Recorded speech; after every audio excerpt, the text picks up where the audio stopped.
YouTube, what's going on, man? We're on the last Wednesday of 2020. We're ending it strong.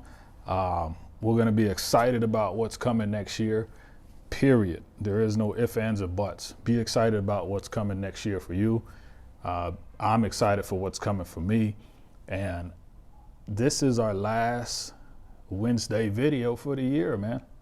So what I want to drop with you guys is before you decide to become a real estate agent, look at some of these things and then make your decision based off of your due diligence and doing your homework to make sure this is the right thing for you.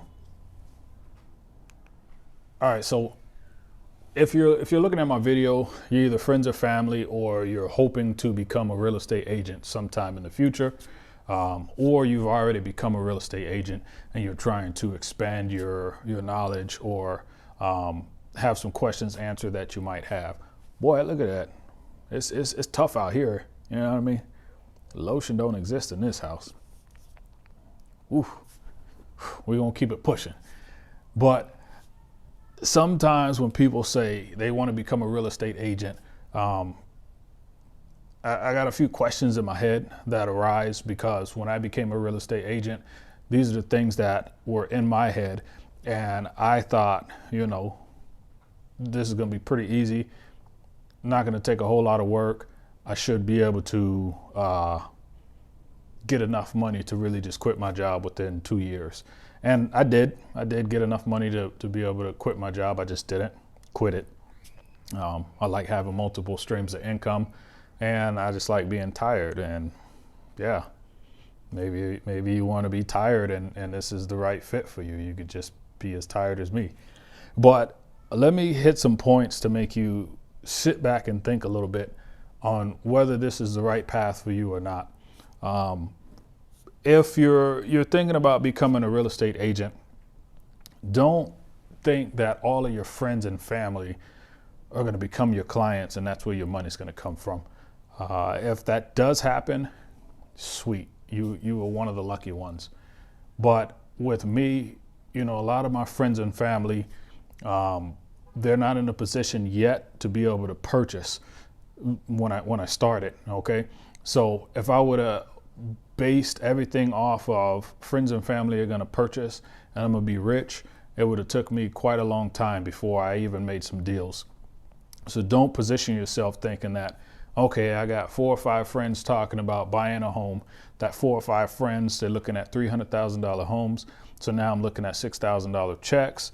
So yeah, that's not how that works. That would be a good 24 grand. You have other items that need to be taken out of that, taxes and whatever else. But that's only if they go with you. So having the understanding of these people have to deal with me, that's not the way the business works. These people are going to go with who they feel comfortable with, who they hear about more often. And then this is a huge expense for them as well. So it's not like just buying a $30 t-shirt, where they just be like, hey, just to make Darrell happy, I'm going to buy a t-shirt from him, tickle his fancy. He'll do it moving and I'll be okay. Even if I don't wear it, he'll still be okay because I purchased, right? Negative. $300,000, $200,000, that's a huge investment in some people's portfolio, and they want to be comfortable. So if they don't choose you, still congratulate them. I've said that in a lot of my videos. Congratulate them, buy them a gift. They're your friends, they're your family. They didn't avoid you just because it's you. There's other factors that fall into it. So if that's the reason why you want to get into real estate, this may not be the business for you. All right, my selfie stick's over here on the trip mode, man. That thing was sliding down. I was like, what's the deal? What's the deal? What's the deal?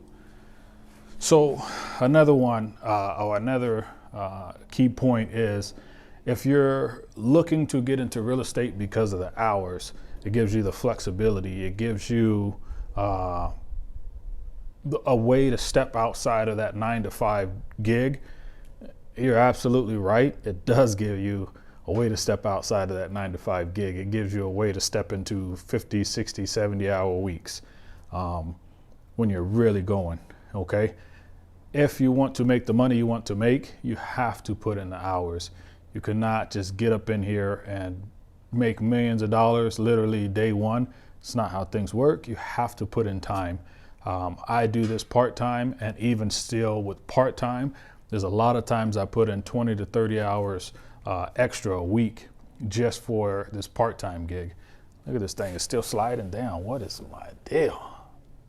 Maybe I need a new stick, man, Greg. Oh. So if you're getting into it because you feel I only want to work weekends, that's great, but you're gonna lose a lot of clients because sometimes people want to look right when they get off work. Sometimes people want to look at lunchtime, Monday, Tuesday, and Wednesday. Sometimes people only have a window of opportunity literally on a Tuesday. So maybe they fly in, from out of state, and Tuesday is the only day they have. It looks like you're working on Tuesday, even if you had something planned. That's just how things work, okay? And bear with me, man. 2020 is not good to the selfie stick.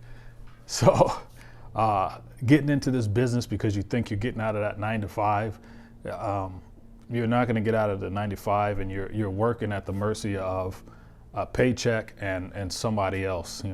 The times that they need you is the times that they need you. You really have to be available. You could set, ground rules and say, I'm not working these certain hours. You will lose clients. I lose clients because I do this stuff part-time. It is what it is.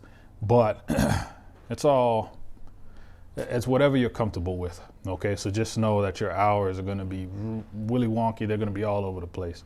Just know this prior to walking to it.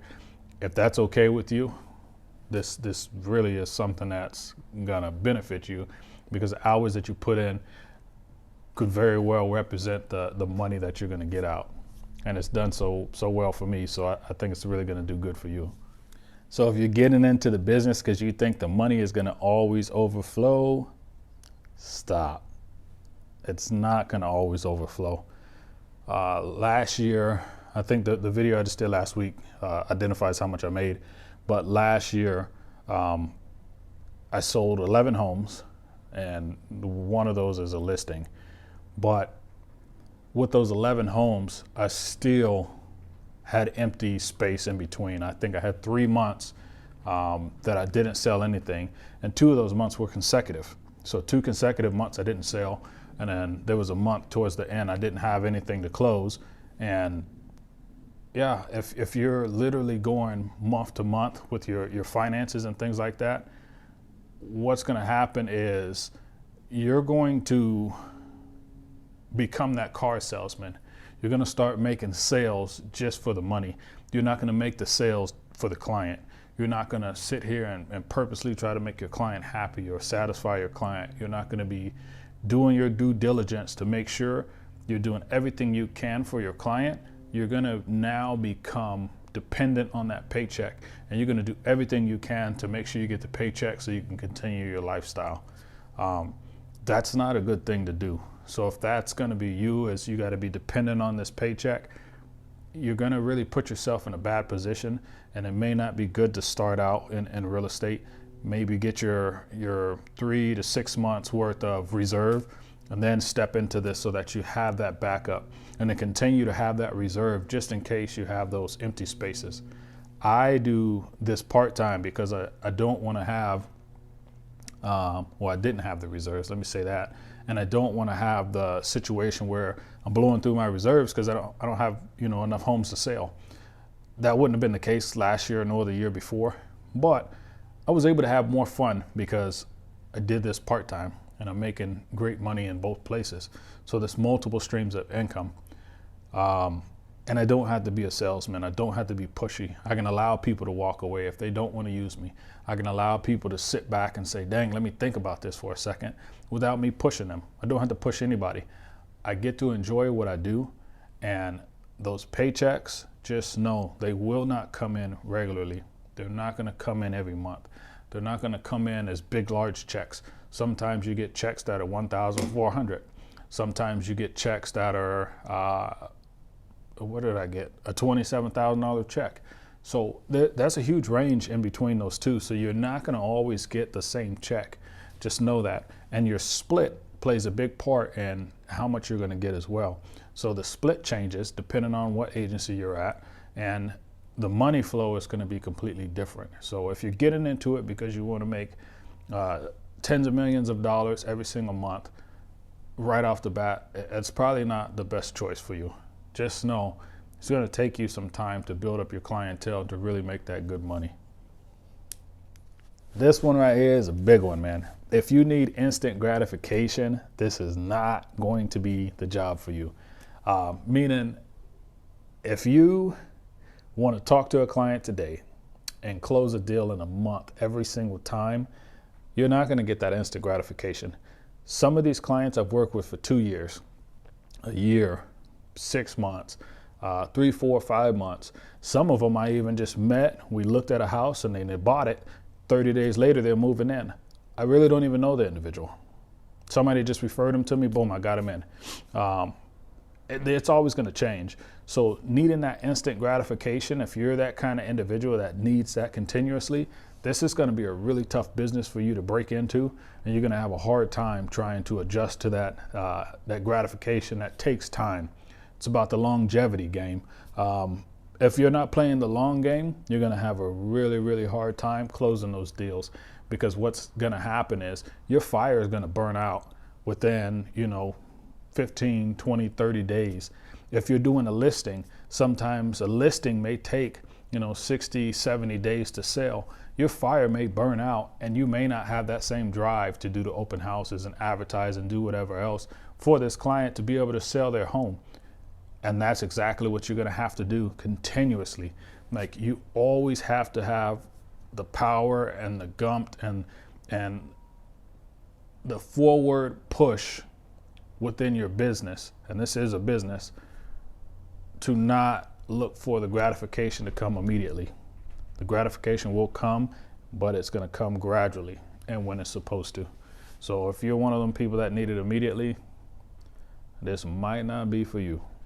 And the last thing, if you're not big on talking on the phone, text messages, social media, emails, if you're not big on responding to those, please do not come into this business, because I'm going to tell you what, realtors, clients, anybody, the lenders, title, they're going to be texting and calling and emailing continuously throughout a deal sometimes. And then you're going to have more than 1 or 2 deals. There's been times where I had 4 deals in a month, and that 4 deals in a month drove me bananas. But guess what? You have to answer the emails. You have to be responsive. You have to be attentive to what's going on and pay attention to each client's situation, because this is very important for them. So if you're one of those people that just don't like answering the phone, please do not get in the business. If you don't want to reply back to an email because you don't know what to say, don't come in here. If you reply back aggressively because you're irritated because you're getting so many emails, do not come into this business. Look at all of these factors that I just listed and see if this is really the business for you before you become a real estate agent. This may still push you forward to say, I really want to do this. This is something that I really want to do, and I believe that you can do it.